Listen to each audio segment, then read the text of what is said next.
اس وقت ملک میں تین بڑی سیاسی جماعتیں موجود ہیں۔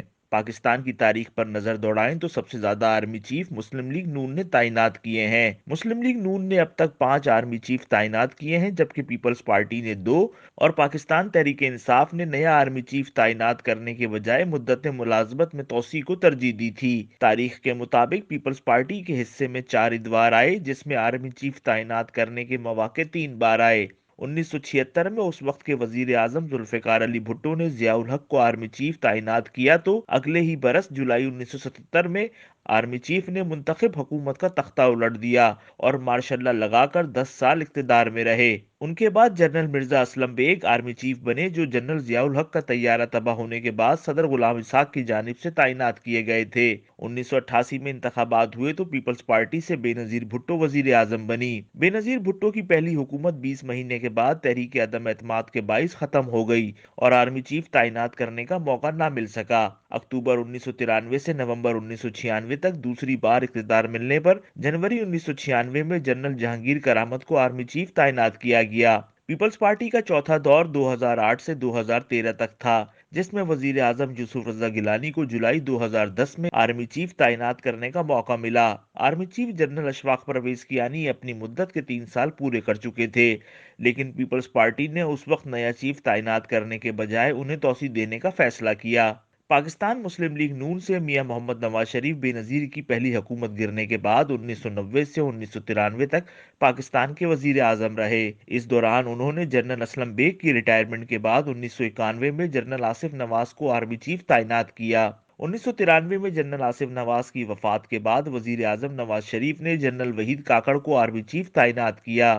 1997 میں دوسری بار وزیر اعظم بننے کے بعد نواز شریف نے 1998 میں جنرل پرویز مشرف کو آرمی چیف تعینات کیا۔ تاہم اکتوبر 1999 میں نواز شریف نے جنرل پرویز مشرف کو عہدے سے ہٹا کر جنرل ضیاء الدین بٹ کو آرمی چیف تعینات کیا تو جنرل پرویز مشرف نے ان کی منتخب حکومت کا تختہ الٹ کر مارشل لا نافذ کر دیا۔ 2013 میں تیسری بار وزیر اعظم بننے کے بعد نواز شریف کو پھر آرمی چیف تعینات کرنے کا موقع ملا تو انہوں نے جنرل اشفاق پرویز کیانی کی مدت ملازمت ختم ہونے کے بعد جنرل راحیل شریف کو آرمی چیف تعینات کیا۔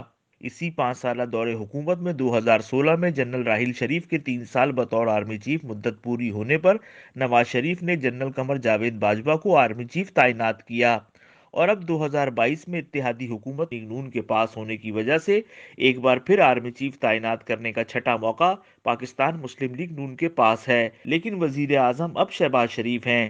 اگر تاریخ کو مد نظر رکھا جائے تو نواز شریف نے کسی بھی آرمی چیف کی مدت ملازمت میں توسیع نہیں کی، بلکہ ہر بار نئے شخص کو آرمی چیف تعینات کیا۔ 2018 کے عام انتخابات میں پاکستان تحریک انصاف حکومت میں آئی تو نومبر 2019 میں ان کی حکومت کو آرمی چیف کی تعیناتی کا ایک موقع ملا۔ Army chief general Qamar Javed Bajwa کی مدت ملازمت 29 نومبر 2019 کو مکمل ہو رہی تھی۔ اس وقت سینیارٹی فہرست میں لیفٹیننٹ جنرل سرفراز ستار، ندیم رضا، جنرل ہمایوں عزیز، نعیم اشرف اور جنرل شیر افغن تھے، لیکن وزیر اعظم عمران خان نے اس فہرست سے نیا آرمی چیف منتخب کرنے کے بجائے موجودہ army chief general Qamar Javed Bajwa کو 3 سال کی توسیع دے دی۔ فہرست میں موجود دوسرے نمبر پر جنرل ندیم رضا کو جنرل زبیر حیات کی ریٹائرمنٹ کے بعد 27 نومبر 2019 کو chairman joint chief of staff تعینات کر دیا گیا۔ 75 سالوں میں منتخب حکومتوں کو 40 سال کا عرصہ ملا، جس میں آرمی چیف منتخب کیے تو کچھ منتخب آرمی چیفز نے مارشل لا لگا دیے۔